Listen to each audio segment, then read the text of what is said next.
기후변화로부터 나도 지키고 가족도 지키는 부자 아빠 살아남는 아빠.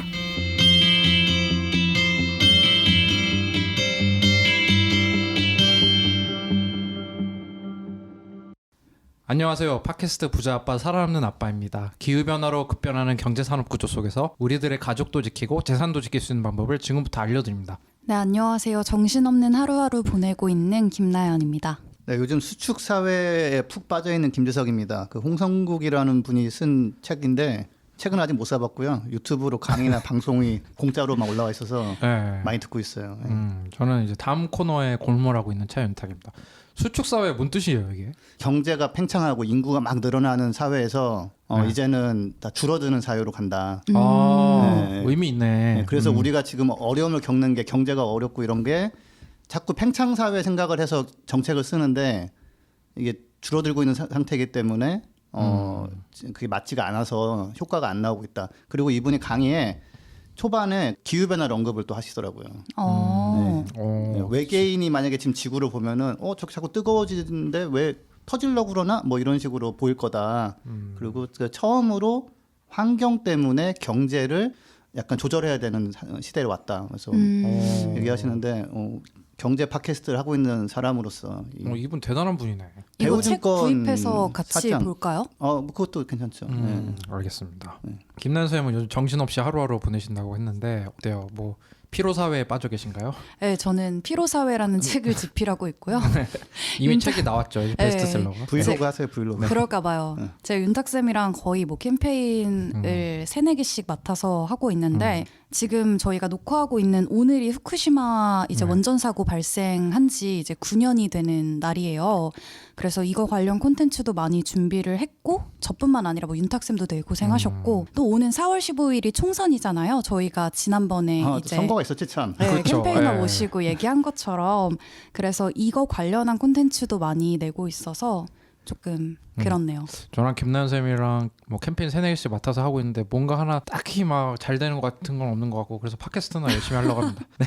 근데 또 슬픈 소식이 팟빵 구독자가 이제 1,300명대로 떨어졌다는 소식을 들어가지고 저희 안 그래도 한스 PD님한테 좀 압박 넣었어요. 좀 다른데 좀 하자고 그래가지고 또 좋은 소식 있겠죠. 그래도 꾸준히 한 달에 한 20에서 40명씩 늘어나고 있으시거든요. 그래가지고 또 구독자분들이 많이 이제 알아서 이제 마스터님 같은 경우는 블로그에도 계속 많이 올려주시고. 정말요? 네. 저는 이제 감사드리죠. 댓글을 좀 위주로 많이 보고 있는데 진짜 많이 늘기는 늘었더라고요. 응원해주시는 그런 분들이. 네, 알겠습니다. 또 수축 사회지만 우리 팟캐스트는 이제 팽창하길 바라며.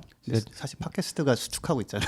유튜브에 밀려가지고. 아니 제가 알기로는 저희가 방송하는 한 플랫폼 중 하나가 상장 준비하고 있다고. 네, 그래가지고 나 살라고. 가서 뭐야 주식 안 한다며? 아니 사가지고 좀 주주로서의 좀 행사를 우리 거 많이 계속 해달라고 얘기하려고 합니다. 네, 아닙니다. 자, 전하는 말씀을 듣고 그러면 이제 오늘 좀 주간 전기차 소식이 좀 역시 실한 것 같은데 빨리 좀 들어보고 싶네요. 전하는 말씀 듣고 다시 돌아오겠습니다.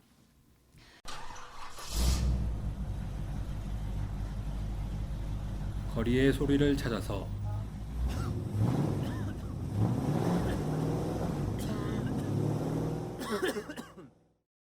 이 소리는 기후위기를 심화시키는 내연기관차가 매캐한 매연을 뿜으며 지나가는 소리입니다.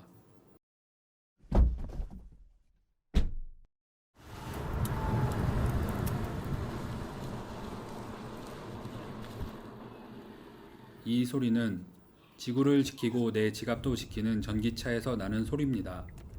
환경과 전기차에 대해 더 궁금하신 점은 그린피스 홈페이지에서 내연기관차 이제 그만 캠페인을 검색해 주세요. 네, 붓바살바가 자랑하는 코너죠. 주간 전기차 한번 시작해 보도록 하겠습니다. 네, 김지석 선생님 오늘 어떤 소식 들고 오셨나요? 네, 일단 그 전기차 보조금이 얼마나 빨리 빠져나가고 있는지 빨리 차를 사야 된다라는 그런 경각심을 불러일으키기 위해서 조사를 한번 해봤는데요. 3월 3일에 4만 대 분이 지금 공고가 나왔는데 이미 거의 1만 대가 빠져나갔었는데 이번 주에 보니까 어제 기준으로 3월 10일 기준으로 이제 공고 대수는 4만 2천 대로 늘었고 접수 대수가 이제 1,600대가 됐어요. 그래서 벌써 25% 정도 접수가 끝났다. 예.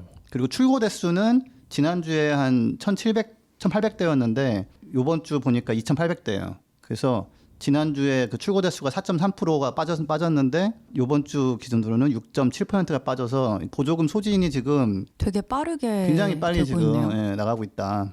지금 한 4분의 1 정도 소진이 된 거네요. 3월이 네. 채 끝나지 않았는데. 네. 접수 기준으로 그렇고요. 네. 예, 근데 접수되면 보통 출고가 되니까 그렇죠. 벌써 한 4분의 1 정도 빠져나간 거죠. 이거 보면 진짜 전기차는 선택되는 사람만 탈 수 있는 거 아니에요? 진짜요. 진짜. 아니 좀 빨리 서두르는 이게 팟캐를 듣고 네. 딱 마음의 준비를 하고 준비해서 딱 간 사람들은 사는 거고 보조금을 안 받으면서 사는 사람은 거의 없을 거 아니에요. 아 있긴 있지. 있긴 있어요. 테슬라 X 같은 건 전기 보조금 안 주잖아요, 그죠? 네, 그건 안 줘요. 예. 그래도 가끔 SUV라서 안 주는 건가요? 네. 그게 이제 워낙 고가라서 테슬라가 그냥 뭔가 무언의 압박 내지는 자기들이 이제 그 고가차가 보조금 받으면 좀 여론이 안 좋아지거든요. 아. 그래서 아마 그래서 신청을 뭐 무언의 압박이었는지 본인들의 판단인지 모르겠는데 네. 예, 그런 차가 하나 있죠. 테슬라 S는 받을 수 있어요? S는 받을 수 있어요. 예, 그렇구나. 그것도 1억 비싼데. 넘지만 받을 수 있어요. 그거는. 예. 뭔가 왜 그런지 잘 모르겠는데. 참고로 독일은 테슬라 견제 등등 해가지고 5만 유로 정도 넘으면 네. 한 7천만 원 정도 넘으면 보조금을 안 주는 걸로 법으로 정해놨어요. 우리나라는 그런 법은 없어요. 예. 근데 그래서 전기차 출고 대수 퍼센트가 좀 작은 거는 좀 전기차가 제때제때 안 나와서 그런 건가요? 출고되기 전에 접수를 하게 돼 있어요. 아, 네, 그러니까 타이밍상에 약간 갭이 있는 거죠. 근데 보통은 나와요. 접수되면 이제 그다음에 차가 나오니까 제가 이제 현장 상황을 좀 파악해 보려고 네. 그 현대자동차 대리점 하시는 분한테 통화해 봤는데 한 가지 달라진 게 작년은 전기차 주문하면 시간이 좀 걸렸는데 요즘은 그냥 빨리빨리 나온대요. 뭐 일주일에 나온 것도 있고 작년보다 훨씬 좀 차가 빨리빨리 출고가 된다. 그러니까 오래 기다리는 거는 이제 옛날 얘기라고 하시고 다만 포터 전기차가 나왔어요. 좀 어마어마하죠. 1.5톤 트럭. 예. 그래서 그게 또 유튜브에도 굉장히 많이 올라와 있어요, 리뷰가. 그래서 신기하다. 근데 이게 보조금이 압도적으로 많거든요. 2,700만 원인가 줘요. 네, 상용차는 좀 많이 주는 것 같더라고요. 네, 굉장히 많이 줘요. 대수는 근데 7,000대로 딱 정해져 있고. 네. 그래서 포터 요새 어때요? 그랬더니 그거는 이미 거의 끝났다고. 동났다 이미. 예, 올해 판매분은 거의 끝나서 아마 지금 주문해도 받기는 거의 불가능할 거다. 포터 전기차. 예, 예. 7,000대가 이미 다 끝 났다고 합니다. 근데 농가나 이런 데서는 또 전기 충전기 설치하는 게 그렇게 완속 충전기 설치하는 거 그렇게 어려울 것 같지 않아요. 한 50만 원 정도면 그냥 설치해주고. 예. 그러니까 뭐 멀리 갈 필요 없이 집에서 또 충전할 수도 있고. 그렇죠. 그러니까 열심히 일하고 들어와서 꽂아놓고 네. 다시 네. 나가고 이러면 되니까. 편하네. 예, 그래서 네. 포터 같은 경우는 끝났다는 거 말씀드리고. 알겠습니다. 네. 또 해외 재밌는 소식 없나요?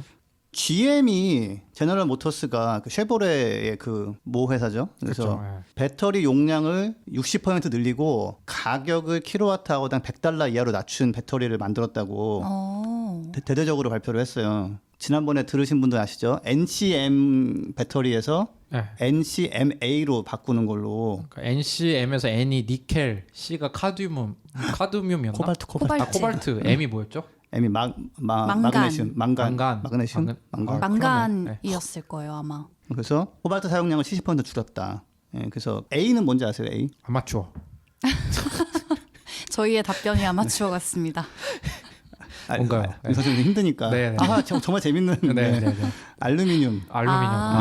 해가지고 네.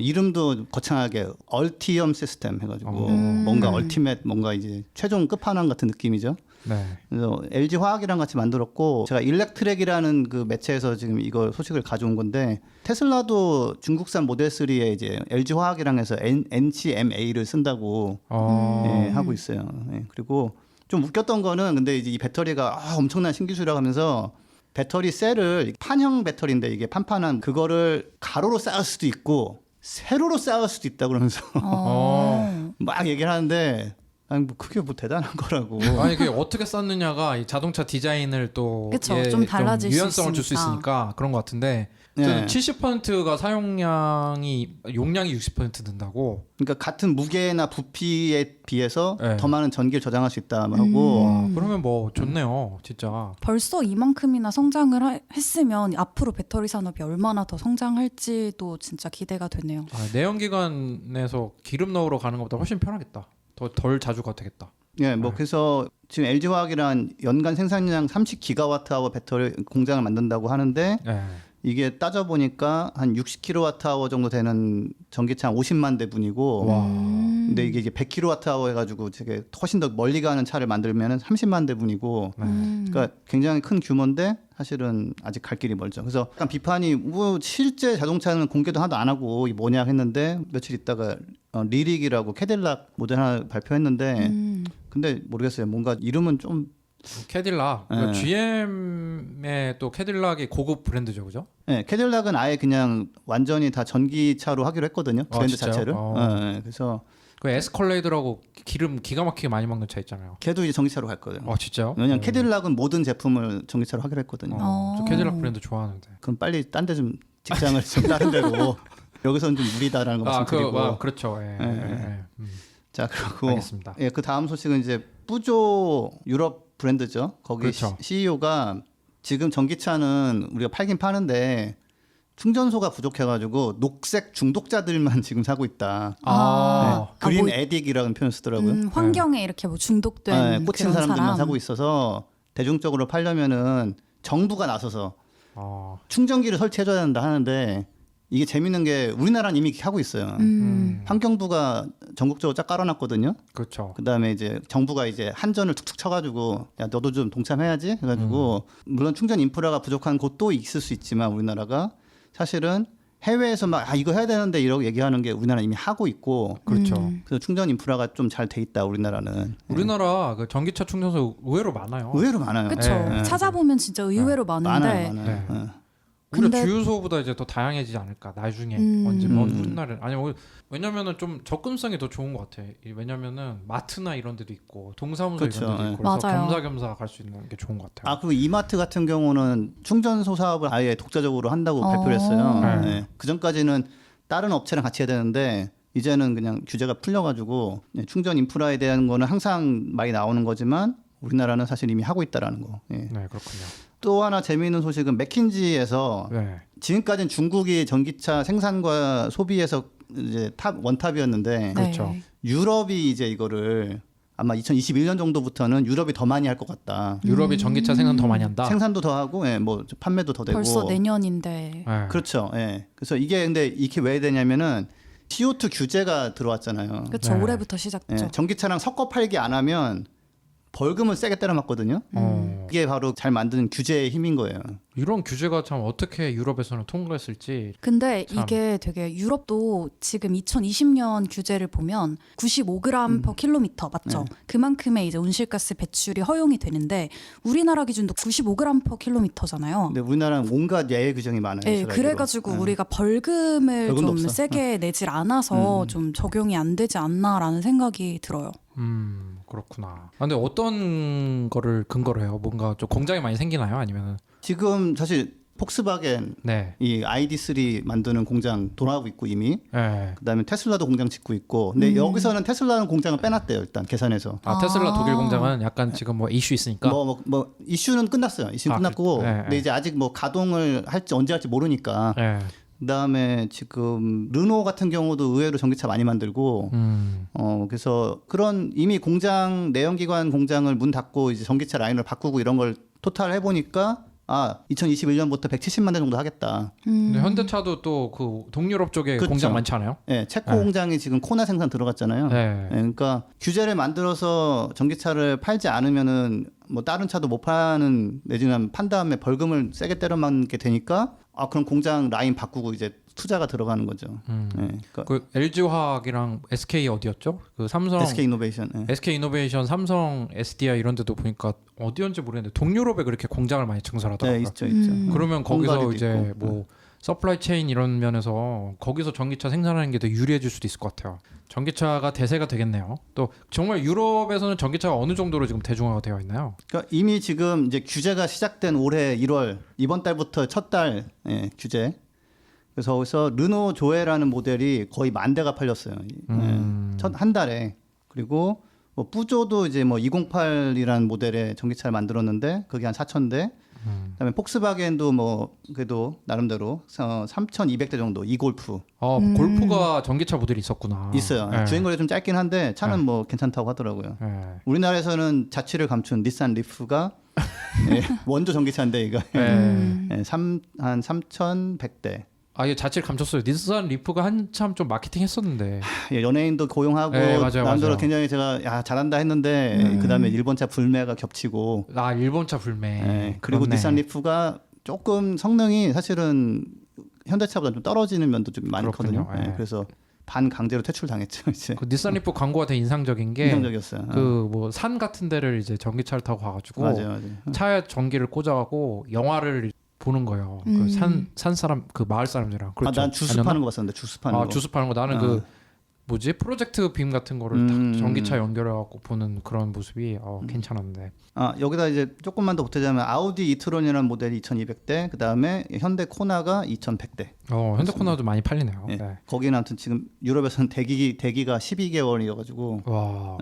아무튼 올해부터는 굉장히 유럽이 활성화되고 있습니다. 이게 규제가 잘 만들어지면 이렇게 된다.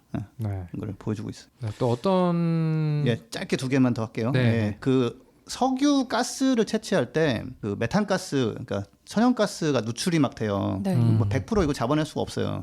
그래서 예전부터도 석유 가스 채취할 때 메탄 좀 나오지라고 생각하고 있었는데 다시 측정을 좀 해보니까 예상보다 훨씬 더 많이 나오는 거예요. 네. 그래서 예전보다 40% 더 나온다.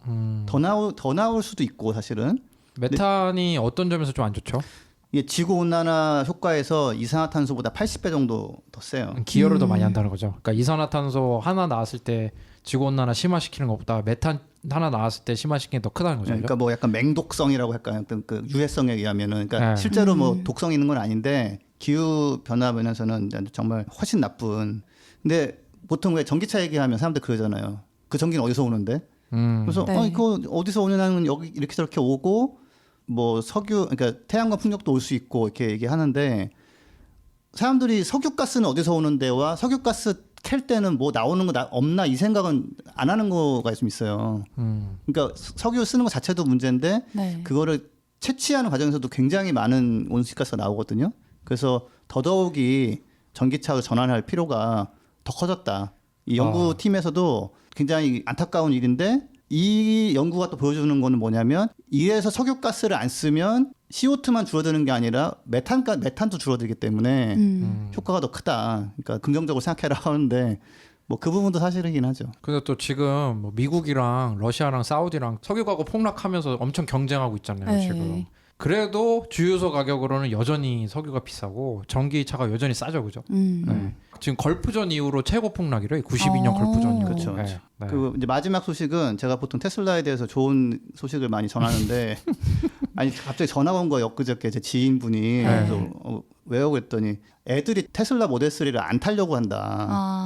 아빠 다른 차 타면 안 돼요. 그랬다는 거예요. 진짜? 이분이 우리 인터뷰하셨던 허성애 선생님이라는 분인데 네, 네. 원래 코나 코나 EV 타셨잖아요. 타셨다가 네. 이제 저의 이제 그 강압에 못 이겨서 이제 테슬라 사셨는데 코나 EV도 괜찮은데 왜 바꾸셨을까요? 그래서 아무튼, 이분 얘기가 뒷좌석에 탄 사람들이 차가 좀 약간 승차감이 테슬라 모델 3가 좀 통통통 튀어가지고 학원 갔다 오고 운동하고 지친 아이들이 아빠 저 이 차 안 타면 안 돼요 이래가지고 약간- 제가 지석쌤 모델 3를 한번 타봤거든요. 네, 네. 근데 저는 승차감이 나쁘지 않았는데 제가 또 다른 데 정신이 팔려 있어가지고 그런 걸 수도 있지만 약간 이 허성일 선생님 같은 경우에는 자제분이 두 분이 계신데 이 자제분들이 아마 축구를 하실 거예요. 그래가지고 맞아요. 네.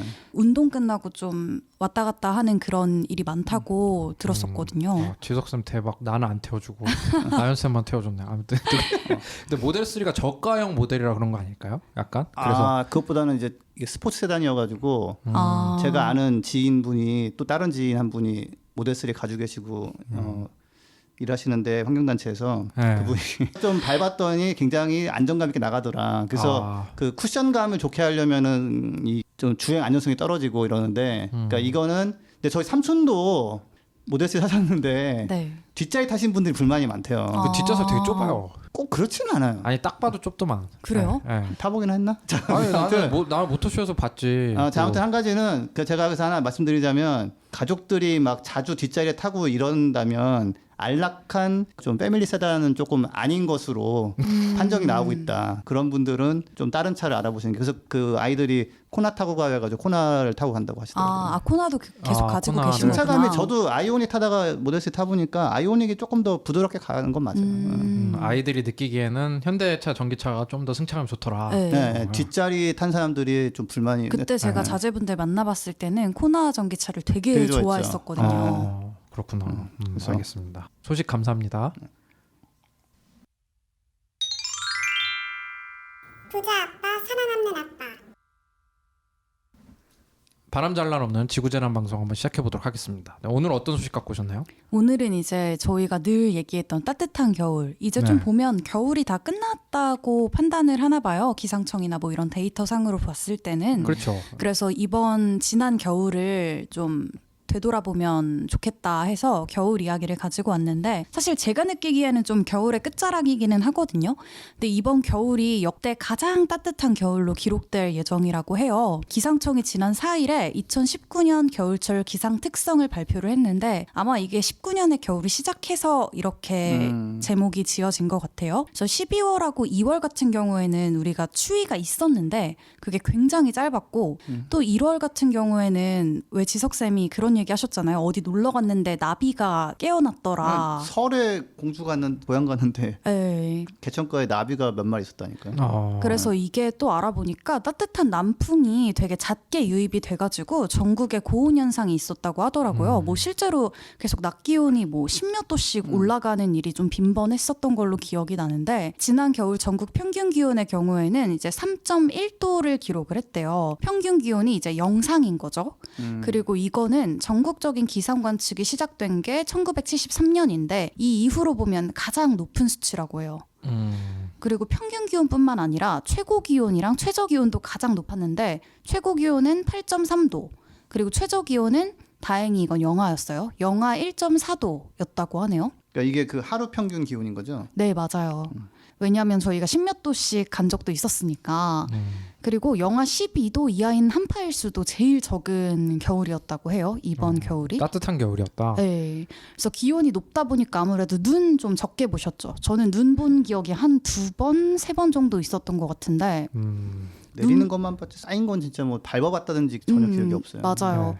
그러니까 눈보다는 확실히 비가 많이 내렸는데 강수량이 이제 168.1mm였다고 해요. 이제 강수량은 뭐 비, 눈, 우박, 안개 뭐 이런 걸 다 합쳐서 부르는 말인데, 이것도 이제 1973년 이후로 세 번째 많았다고 해요. 근데 앞서 말씀드린 것처럼 눈보다는 비가 주였고, 특히 적설량만 따로 떼서 보면 5.3cm를 기록해서 역대 가장 적은 눈이 내렸다고. 겨울 다 합쳐가지고. 네. 네. 그럼 뭐. 그러니까 요새 아이들은 뭐 눈사람을 만들거나 뭐 눈싸움을 하거나 이런 건 좀 잘 상상을 하기가 어려운 거죠. 한번 얼마 전에 눈이 굉장히 많이 온 날이 있었는데 네.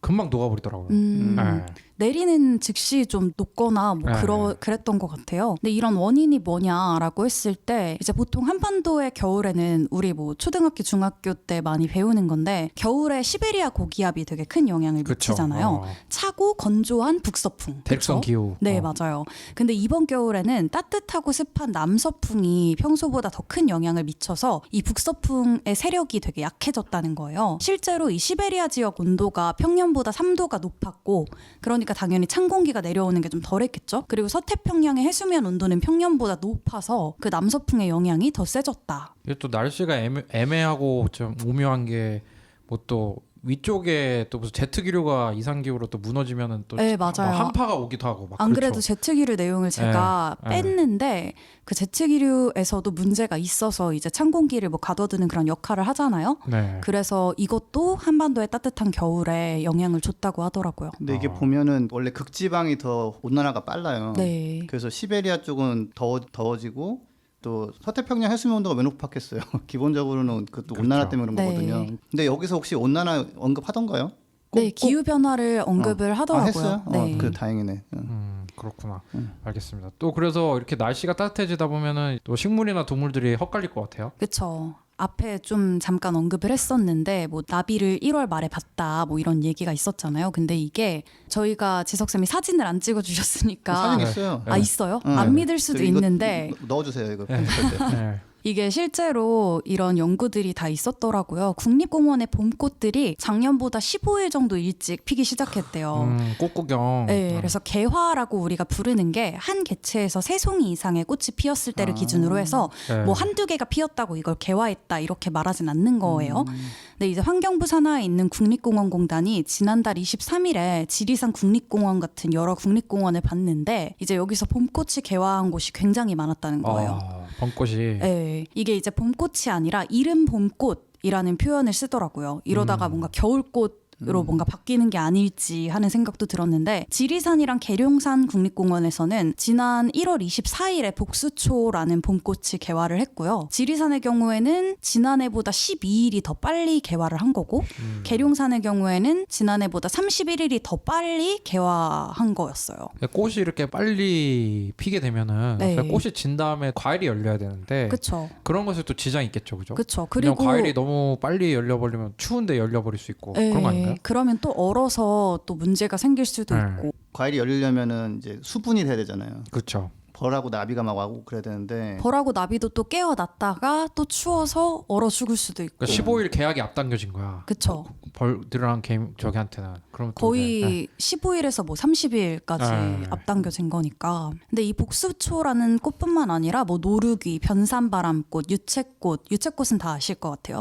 춘당매 뭐 이런 봄꽃들이 다 일찍 개화를 하고 있다는 거예요. 그리고 봄꽃뿐만이 아니라 기후변화 생물 지표종으로 이제 지정이 된 북방산 개구리 많이 들어보셨죠? 네. 이 북방산 개구리의 첫 산란도 지난 1월 23일에 관측이 됐는데 산란 시기가 지난해보다 무려 27일, 그러니까 한 달 가까이 빨라졌다고 해요. 그러니까 이게 기후변화 생물 지표종이라는 게 네. 이 환경부에서 몇 개 이 생물을 정해가지고 이걸 기후변화와 관련 있는 생물의 생태적 변화를 통해서 기후변화 심각성을 볼 수 있는 그런 건데 네, 맞아요. 한 달이나 일찍 산란했다는 거죠. 네, 이게 이제 환경부에서 2010년부터 이 산란 시기를 기록해 왔는데 2010년이랑 딱 비교를 하면 정확하게 30일이 빨라졌다고 하더라고요. 근데 문제가 이렇게 산란 시기가 당겨지면 곤충도 없고, 그러니까 먹이가 없는 거잖아요. 그러니까 빨리 뭐 아사를 할 수도 있는 거고. 그러니까 겨울방학에 혼자 학교 나간 거야. 네, 그러니까 뭐 선생님도 없고 뭐 네. 급식도 먹을 수가 없고 이런 네. 거예요. 그래서 개체 수가 감소할 수 있다 이런 우려가 또 나왔더라고요.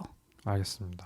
심각하네요. 제가 그 아파트 출퇴근할 때 이럴 때나 주말에 왔다 갔다 해보면은 그 회양목이라고 이렇게 그 파란 ip사귀 이렇게 있고 딱 네, 깔려 네, 있는 네. 그거 있는데 그게 꽃이 되게 향기롭거든요. 그게 그 꽃이 막 폈는데 벌이 진짜 열심히 찾으면 한두 마리 보이고 예전에는 회양목에 꽃 피면은 막 바글바글했거든요. 그 벌이. 그래서 기본적으로 곤충이 지금 줄어들어 있는 상태인데 이렇게 또 이 개화 타이밍도 막 서로 막 엉켜버리니까 보기에는 막 봄이 돼서 꽃이 피고 약간 낭만적으로 보일 수 있는데 굉장히 이게 파가 심각한 거라는 거. 그렇죠. 이 꽃이랑 이제 곤충이랑 타이밍이 안 맞으면은 음. 둘 다 번식을 못 하는 그쵸. 거죠. 둘 다 살기가 힘들어지는 둘 다 거니까. 하는 거죠. 네. 아이고 잘못된 만남. 아니 어긋된 만남.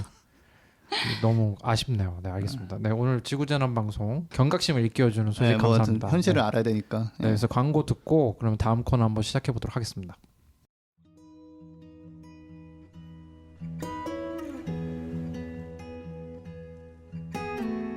이 방송은 여러분의 소중한 후원으로 만들어집니다.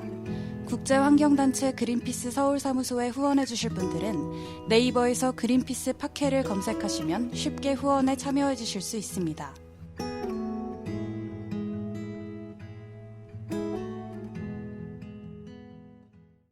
네, 집에 갈 시간이 얼마 안 남은 코너죠. 2020 원더키디. 네, 저가 이번 주가 사실 2020 원더키디 마지막으로 하려고 그랬는데 제가 다음 아이템 준비하려고 좀 책을 주문해놨어요. 어떤 책이죠? 아, 그거는 이제 제가 나중에 이제 기대감을 좀 더 높이고 나중에 밝혀드릴 텐데 그 책이 좀 해외 발송이 좀 늦어지는 바람에 제가 원더키디에서 소개가 안 됐던 분들을 다음 주까지 한번 또 소개를 한번 해드리도록 윤탁쌤 하겠습니다. 해외 배송하시면 어떡해요? 아, 하시면. 지금 그게 원서여가지고 제가 네. 탄소 배출을 하더라도 여러분한테 좀 좋은 아이템을 이북은 주기 위해서 없나요? 없더라고요. 네. 아. 네, 진짜 그것 좀 얘기 좀 그러면 해야겠다. 또 어쩔 수 없네. 그 책 저자한테 내가 좀 메일 쓸게. 이북 내라고. 네, 이북 그걸 발행하라고. 해야겠다. 알겠습니다. 그게 또 이북을 발행하려면 또 프로세스가 복잡할 네, 거예요. 근데 그래서 이북이 없는 없더라고요, 것들이 진짜. 있더라고요. 맞아, 나도 왜 이북이 없나 이렇게 생각했는데 알겠습니다. 보통 그래서 좀 내용이 괜찮고 흥행이 될 것 같으면 이북을 만드는데 지석쌤 왜 그쵸. 저 얘기하시는 맞아요. 줄 알아요? 맞아요. 본인 책이 이북으로 나왔거든. 아 그런 책이에요. 아. 맞아요. 그 좀 흥행이 약간 이제 좀 매니악한 책이에요. 그래서 가십 뭐 모임 뭐 이런 거. 그 책을 기반으로 컨텐츠를 좀 제작을 해볼 수 있도록 하겠습니다. 그래서 2020 언더키드 지금 보면은 그러니까 2020년에 미국 대선에 누가 되느냐에 따라 지구의 탄소 배출이 달려 있잖아요. 엄청나게 중요하죠. 네, 그래서 3월 11일 기준에 현재 이제 남아 있는 후보가 지금 5명이에요.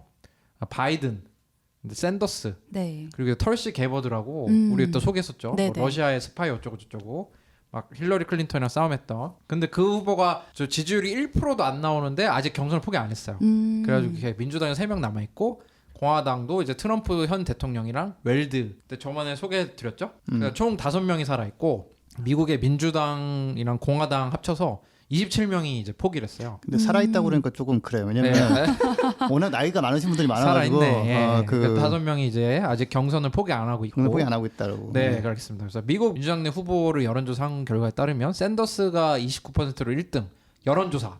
여론조사는 샌더스가 29%로 1등이고 바이든이 17%. 근데 지금 또 여론조사랑 다르게 현재 민주당 대의원 확보한 수는 샌더스가 541명, 네. 바이든이 610명으로 바이든이 더 많아요. 근데 이제 후원액을 보면은 샌더스가 1억 2,100만 달러로 바이든의 6,970만 달러보다 우세해요. 그러니까 지금 전체적인 지표를 보면은 샌더스가 좀 더 유리할 것 같은데 네. 경선 결과는 바이든이 좀 더 많다. 그래서 지금 후보가 누가 부통령 후보를 하느냐. 근데 부통령 후보가 여성이 될 가능성이 되게 높다. 왜냐하면 이번에 민주당에서 워낙 쟁쟁한 후보들이 많이 나왔는데 그 네. 대부분이 여성이었다. 그런 기대감이 지금 많이 있는 상황이고요. 오늘 방송하는 내용에서 봤을 때는 그 미니 화요일이라고 이제 화요일에 또 여러 지역 경선을 했는데 여기서는 지금 제가 알기로는 바이든이 승리를 한 걸로 알고 있어요. 그래서 지금 나라는데 어떻게 됐는지 나중에 또 업데이트 드리겠습니다. 또 미국에서도 코로나19가 이슈여가지고 유세가 지금 속속 취소가 되고 있고 아마 우리 그 4.15 총선에도 한번 미국 대선 후보들이 어떻게 경선하고 있나 코로나 때 그거 보고 뭐 좀 참고가 될 것 같기도 하고 네 그래가지고 저희가 2020 언더키드에 보니까 한 32명 미국 민주당 공화당 후보 중에 18명 정도 소개를 했더라고요. 네. 그래서 저희가 좀 넘기기엔 아쉬운 4명 정도를 이번 주 다음 주 쪼개서 소개를 하려고 하거든요. 그래서 오늘 2명 정도로 갖고 왔는데 둘 다 좀 흥미로워요. 첫 번째 이제 소개를 하고 싶은 사람은 더발 패트릭이라고 64세 정도 되는 분인데 한 달 정도 전에 경선 포기했어요. 그래서 이제 이분을 좀 보면은 매사추세츠주 전 주지사인데 매사추세츠주가 약간 정치적으로 되게 중요한 데인가 봐요. 거기에서 주지사하거나 뭐 상원하거나 하원하거나 이런 사람들이 출마가 많은 것 같은데 미트 롬니도 그렇고 워런도 그렇고 거기가 뭐 앞서 나가는 그런 데인가 봐요. 미국에서 난 모르겠는데 북동부에서 약간 중심지 같은 곳이죠. 그렇구나. 그러니까 뭐 거꾸로 뒤집어보면 부산 같은 느낌? 뭐 약간 조금 그렇군. 그 여기도 이제 매사추세츠주 전 주지사인데 후보가 흑인이고 부모님도 당연히 흑인인데 아버지가 이제 순라라는 재즈 밴드의 일원인데 그 디즈니의 코코라는 애니메이션 혹시 아세요? 알아요. 멕시코 죽은 날들의 네네네. 뭐 죽은 스포일러라? 자들의 날. 그렇죠. 주인공의 할아버지가 그 음악을 하기 위해서 집을 나가잖아요. 뭐 이 정도는 스포도 아니다. 앞부분 네. 얘기니까. 근데 이 후보의 아버지도 음악을 하겠다고 가족을 버리고 뉴욕으로 갔던 그런 불우한 환경에서 그 아버지는 가족을 버린 게 아니었어요. 그렇죠. 그거는 얘기 맞는데. 그 스폰가? 이게 스포다. 자. 네, 그래가지고 무슨 베러 찬스라는 그런 비영리 재단이 있대요 미국에서도. 그래서 약간 중학교 때 엘리트들 발굴해갖고 그거를 이제 괜찮은 기숙학교도 보내고 약간 엘리트로 키우는 그런 데에서 채택이 돼서 매사추세츠주의 뭐 밀턴 아카데미라고 또 유명 기숙학교 있나봐요 고등학교. 네. 거기를 나오고 하버드대 영문과, 하버드대 로스쿨 우등 졸업. 그리고 뭐 캘리포니아 변호사 시험 통과, 코카콜라 법무팀 이렇게 쨍쨍하게 잘 나가다가. 네. 미국이 이제 빌 클린턴 정부 때 시빌 라이트 디비전이라는 그런 부처에서 그러니까 인권 관련 부처에서 법무차관하면서 미국에서는 이제 레이셜 프로파일링이 이게 미국 경찰들한테 이슈인 게 그러니까 인종을 보고 범죄 가능성을 판단하는 그런 미국 경찰들 안 좋은 버릇. 예를 들어 무슬림이면 테러 가능성 있을 것 같아. 뭐 흑인이나 멕시칸이 뭔가 좀 저기 했을 것 같아. 그런 거를 좀 해소하기 위한 일을 많이 했었는데 너무 이번에 준비하기 편했어요. 공약이 너무 짧아가지고 이분은 이제 그냥 자기가 매사추세츠 주에서 주지사 할 때 우리 주가 4년 연속 에너지 효율 1등이었다. 그리고 자기가 우리 그 매사추세츠주의 재생 가능 에너지 그런 발전량을 더 높게 잡았다. 뭐 그런 거랑 뭐 기후 관련된 직업, 기후 변화 관련된 직업에 초점 맞춘 법안을 통과시킨 첫 번째 주가 됐다. 그다음에 이게 저 궁금한 내용인데 뭐 미국의 9개 주끼리 이산화탄소 톤당 발전소가 거래하는 거? 네. 네. 그거를 무슨 뭐 RGGI라는 이니셔티브가 있었나 봐요. 네, 있어요. 네, 그거를 자기들이 가입을 해가지고 탄소 배출량 40% 줄였다. 근데 이걸 좀 보니까 어쨌든 탄소 배출량에 대해 책임을 물면 이렇게 줄일 수 있다라는 거. 그렇죠. 그게 40%면 이분 진짜 공약에서 건질 수 있었던 거는 그게 자, 다였습니다. 끝. 네, 다음 끝. 다음 후보. 네, 그래서 역시 심플하네. 네, 역시 경선 탈락. 네, 뭐 안타깝지만 네, 좀 더 탄소 공약 좀 더 보강하셔서 2020 몇 년이요? 24년에 좀 좋은 그게 있기를 바랍니다. 네. 그다음에 이제 두 번째로 가져온 후보가 좀 핫한 후보죠. 네. 앤드류 양. 어디 양 씨인지. 네. 아시아계 그렇죠. 이시라고. 알고 봤더니 그 대만에도 양 씨가 있더라고요. 네, 그래서 이 사람이- 대만계로 알고 있어요. 네, 저도. 이 사람이 앤드류 양이라고 아시아계 사람인데 그러니까 대만계 미국인이죠. 이분이 좀 핫했죠. 이분이 굉장히 화제를 몰고 다녔죠. 네. 그런데 이제 약간 허경영하고 비슷한 공약을 내가 되면은 모든 미국인 한 명당 $1,000씩 매달 지원하겠다. 네, 그리고 젊은 동양인이 이렇게 대선 후보로 나와서 히트 친 적이 별로 없었는데 그렇죠. 약간 그 뭐야 미국의 그 NBA에서 좀 떴던 동양 선수 있어요. 약간 그런 느낌이에요. 근데 어쨌든 이 사람이 이제 던져가지고 가장 큰 히트를 친 게 더 프리덤 디비덴트라고 그렇죠. 18세 이상의 미국인에게 월 $1,000의 기본 소득을 주자. 맞아요. 이런 게 어마어마한 이슈가 됐는데 어떻게 생각하세요? 요즘 우리나라에서도 몇몇 이제 정치인들이 코로나 소득 주자라고 얘기를 했었잖아요. 네. 어떻게 생각하세요 개인적으로? 그러니까 이 사람이 근데 얘기 나온 게 뭐냐면 돈이 없으면 모든 게 어떻게 하면 내가 생계비를 마련할까로 가기 때문에 돈을 좀 해결해 줘야 기후 변화든 뭐 다른 이슈도 신경을 쓸 수 있다. 뭐 그러니까 그런 컨셉으로 얘기를 한 거여서 처음에는 뭐야 완전히 그 허경영 카피인데 그러다가 듣다 보니까 설득력이 꽤 있어요. 재밌는 건 이 사람이 그걸 보여주겠다고 자기 돈으로 뉴햄프셔인가 어디에 있는 그 가족 몇 명한테 돈을 지원했었어요. 네. 그래서 어떻게 생활이 나아지는지 뭐 본다고. 네. 그래서 그 가족을 인터뷰한 것도 제가 봤었는데. 네.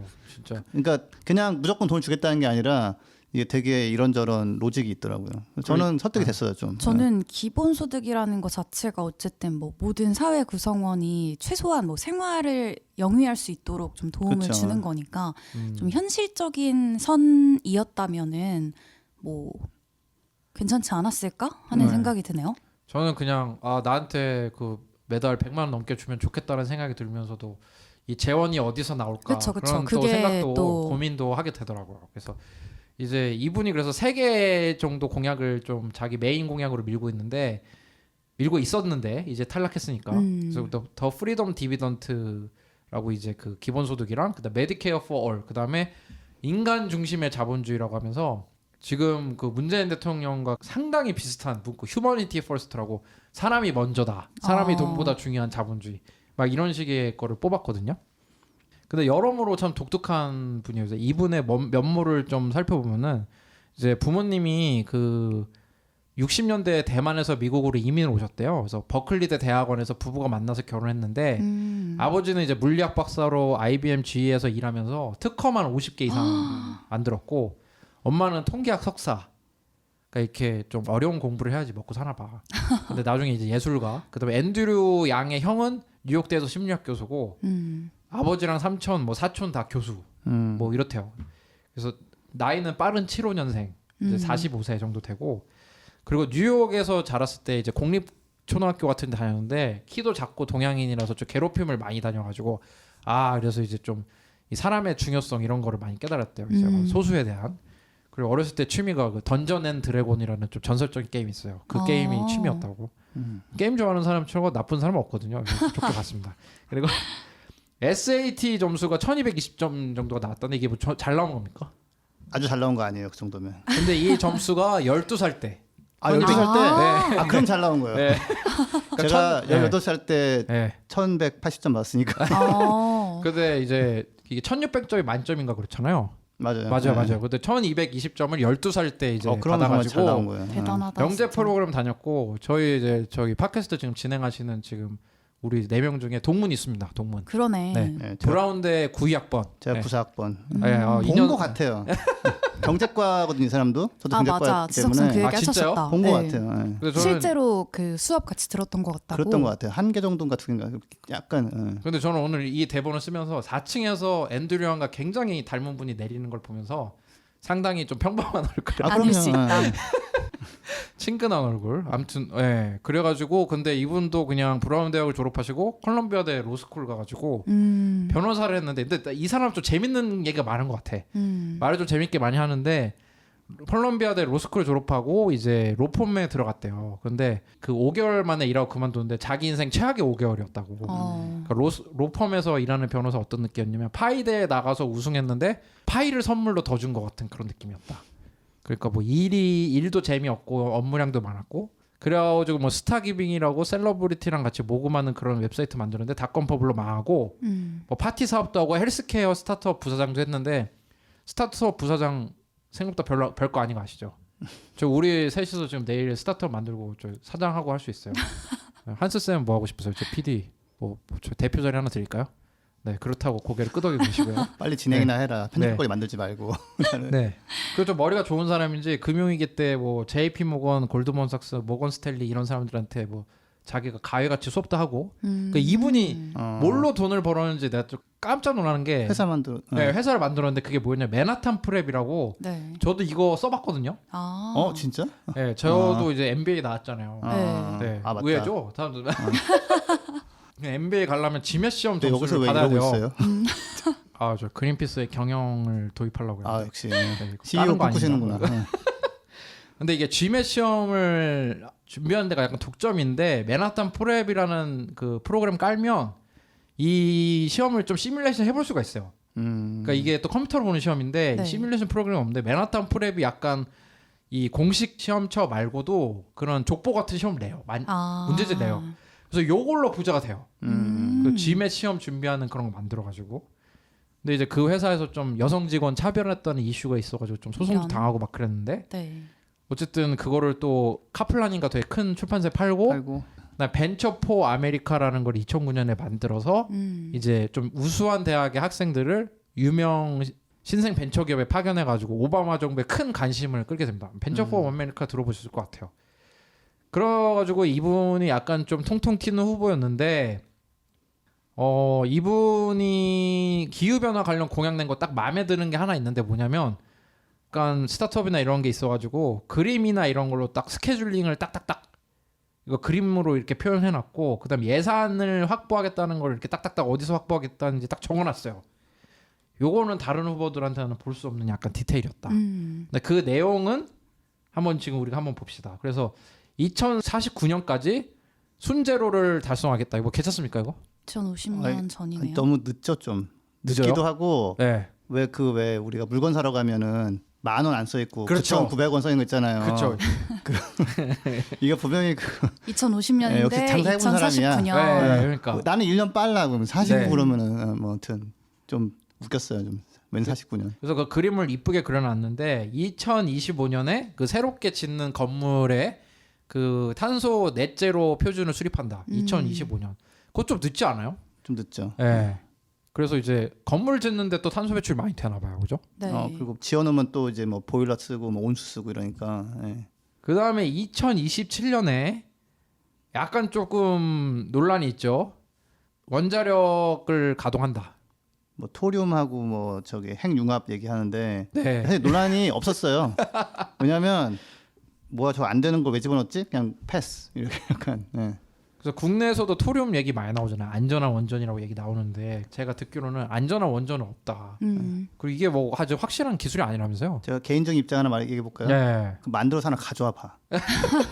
이게 예전에 연구하다가 이런저런 이유로 그냥 그만뒀던 거고요. 네. 참고로 토륨 자동차라는 것도 한동안 인터넷에 시끄러웠어요. 토륨 자동차. 예, 아주 소형 토륨을 쓰는 원자로를 차에다 집어넣어가지고 타고 다니면 뭐 평생 탈 수 있다. 그런 건데 없어요. 그래서 저는 항상 그런 거 있으면 하나 만들어서 가져와 보세요. 그러면. 시제품을 달라. 네. 참 그렇군요. 역시나 그런 데다가 불확실한데 투자하지 말고 태양광이나 풍력 잘 되고 있잖아요. 그렇죠. 그런데 투자를 하면 충분한데. 네. 그리고 2030년에 그 모든 신차에 탄소 제로 스탠다드를 만들고. 이런 거는 적절해요. 네. 수시점하고 이런 거. 근데 30년이면 좀 늦지 않나요? 약간 늦지는데 원래 우리가 연구에서 했던 건 2028년인데. 네, 2028년까지는 전부 퇴출이니까. 네. 근데 뭐 30년 정도면 그래도 뭐 그 정도면 그냥. 그리고 2035년에 100% 탄소 배출 제로 어디냐면 이제 일렉트릭 그리드 그럼 전기 생산망. 네, 전기를 다 이제 네. 재생에너지로. 네. 그 다음에 2040년에 모든 그 운송업에서 이제 탄소 배출 제로. 요거는 좀 수송 재밌는 분야. 게 그러면은 기존에 있던 차들을 이제 폐차를 빨리 시켜버린다는 거예요. 보통은 30년에부터 판매 금지만 걸고 마는데 사실 그것도 부족하거든요. 그래서 40년에 이렇게 전체를 다 만든다는 거는 좀 뭐 나름대로 좀 또 디테일이 좀 살아 있어요. 또 여기서 또 재밌는 내용이 있는데 2045년에 메탄 아까 이 전기차 코너에서 얘기했잖아요. 메탄이 그 지구 온난화에 기여하는 게 엄청 더 세잖아요. 이산화탄소보다. 근데 메탄의 85%를 회수한다. 가능합니까 이게? 어떻게 회수해요? 이게 날아가는 거 이런 걸 잡아서 쓰겠다는 뭐 그런 거 하고 매립지 이런 데서 메탄이 나오거든요. 네. 근데 거기서 일부는 그걸 이제 잡아가지고 써요. 예전에 버렸던 것들이 막 썩으면서 나오는데 이제 이거를 일부 지역만 하고 일부 지역은 대부분 안 하거든요. 네. 그러니까 이제 그걸 하겠다는 뭐 그런 거니까 돈 들여서 하면 할 수는 있는데 대단한 스케일에 나오는 그런 건 아니에요. 그래서 뭐 그냥 뭐 하던가 뭐 하는 게 좋지 뭐 이 정도. 그냥 그렇게 하고 이제 그래서 마지막으로 2049년에는 이제 완전한 풀 그린 이코노미를 달성하겠다. 근데 뭔가 독생 경제. 거슬려 2049년 이거. 그러면서 그 타이틀은 또 큰 제목은 2050년으로 써 있잖아요. 그러네요. 네. 좀 귀엽다. 네, 그래서 나름 뭔가 약간 테키한 느낌 들면서. 맞아요. 네. 9,990원 비유가 너무 웃겼어요. 그리고 투자를 어떻게 할 건지, 뭐 돈을 어떻게 쓸 건지, 토탈로 얼마나 돈이 필요한지 이런 것도 했는데 4,000조 달러가 필요하다는 거예요. 자기 계획대로 하려면. 근데 여기서 좀 인상적인 거는 협동조합의 부채를 갚아주는데 100억 달러를 투자하겠다. 이게 저희가 대선 후보들을 좀 보면은 그 협동조합이라든지 이게 농민이라든지 네. 아니면 뭐 옛날에 클라이밋 콥스였나? 누가 만들자고 했었죠. 그렇죠. 이제 기후 변화 관련된 봉사단을 만들자고 했다. 이런 게 하는데 시골이나 이런 데에 그 협조가 되게 중요한가 봐요. 재생가능 에너지를 많이 하는데. 그래서 설치를 하고 뭐 하는데 주민 반대가 있을 수도 있으니까. 그러니까요. 그런 거가 하고 그래서 이런 부분이 좀 인상이 깊었고. 근데 한 가지 그 미국에서는 주민 반대 그런 거 그렇게 심하지 않아요. 진짜요? 사실은 거기는 커뮤니티 솔라라고 해가지고 마을 사람들이 모아서 다른 회사랑 손잡고서 만들어서 우리 마을은 이거 쓰자 이런 거가 있어요. 주민 반대가 제일 심한 게 내가 알기로는 우리나라. 우리나라 전기차 충전기도 반대하잖아.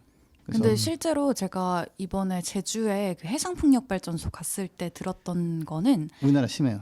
막상 이제 실제로 풍력기가 설치된 그 지역 주민분들은 되게 좋아하신다고 이쪽에 더 설치를 하라고 얘기를 하신다고 하더라고요. 뭐 그렇죠. 네. 이미 한번 그 여러 경험을 가지 해보셨으니까. 좋은 경험하신 분들은. 네. 그러니까 미국은 약간 그런 분위기가 좀 많아요. 그렇군요. 그래서 이 앤드류가 이제 자기의 그 기후 변화에 대한 생각을 그냥 또 한 장의 페이지로 좀 정리해놨는데, 우리의 행성은 지금 이미 엉망진창이다. 뭐 Our planet is a mess. 이렇게 얘기를 하고, 그 다음에 지금 뭐 허리케인이나 이런 것 때문에 어렵다는 얘기하고 이게 실존적인 위협인데 또 한편 동시에는 그 미국인들의 한 78%가 그 임금 생활자래요. 네. 그러니까 임금에 나오는 거에 의존해서 살아나가는 한 주 벌어 한 주 사는 그렇죠. 그런 생활하죠.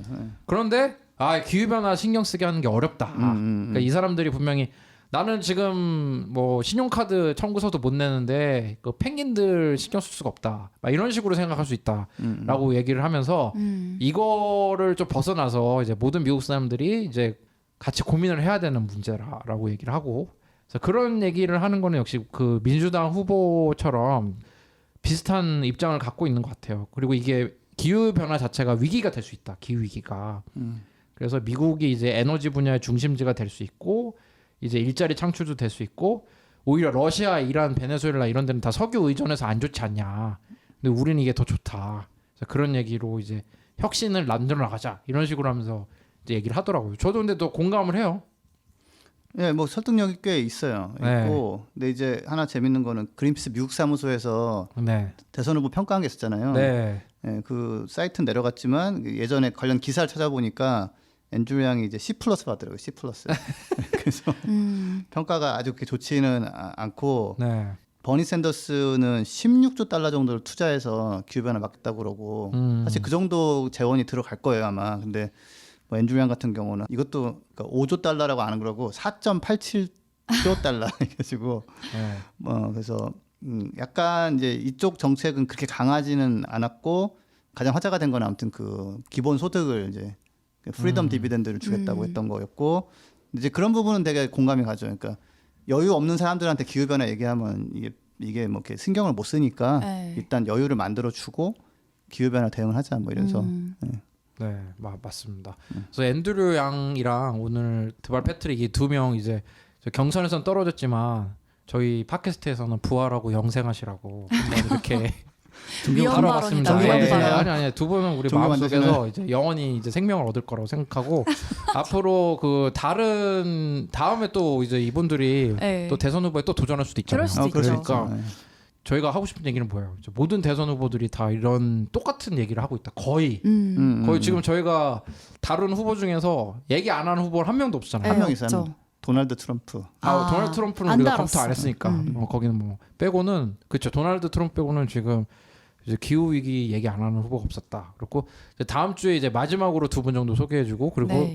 그 다음 주 소식 한번 이제 코너 미리 홍보하고 하도록 하겠습니다. 그러면 광고 듣고 마무리하도록 하겠습니다.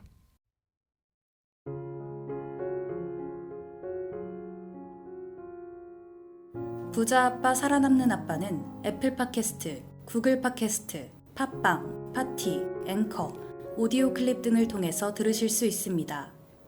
방송에 대한 의견이나 참여를 원하시는 분들은 gkr@greenpeace.org로 메일을 보내주시면 저희가 정기적으로 확인하겠습니다.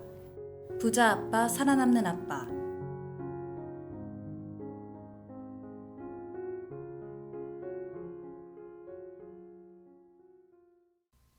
네, 오늘 세계 코너 진행해봤는데 어떠셨나요? 어떤 내용이 좀 인상적이셨나요?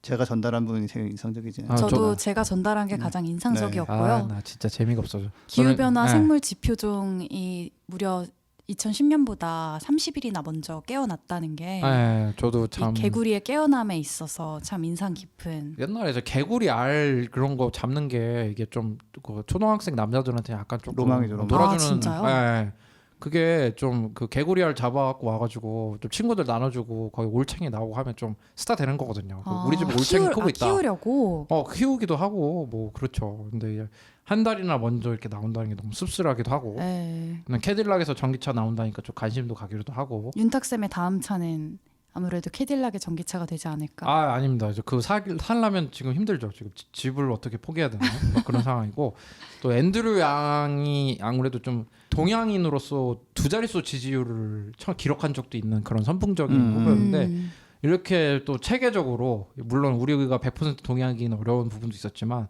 체계적으로 이렇게 공약을 준비해서 내는 모습 이제 국내 정치인들도 많이 참고를 했으면 좋겠습니다. 그러면은 오늘 이제 방송 참여해주신 김나연, 김지선 선생님 감사합니다. 마지막으로 팟빵뮤직에서 이제 준비한 음악 제8극장의 유령팬이 되지 말아요 음악 듣고 마무리하도록 하겠습니다. 네, 방송 들어주셔서 감사합니다. 감사합니다. 감사합니다.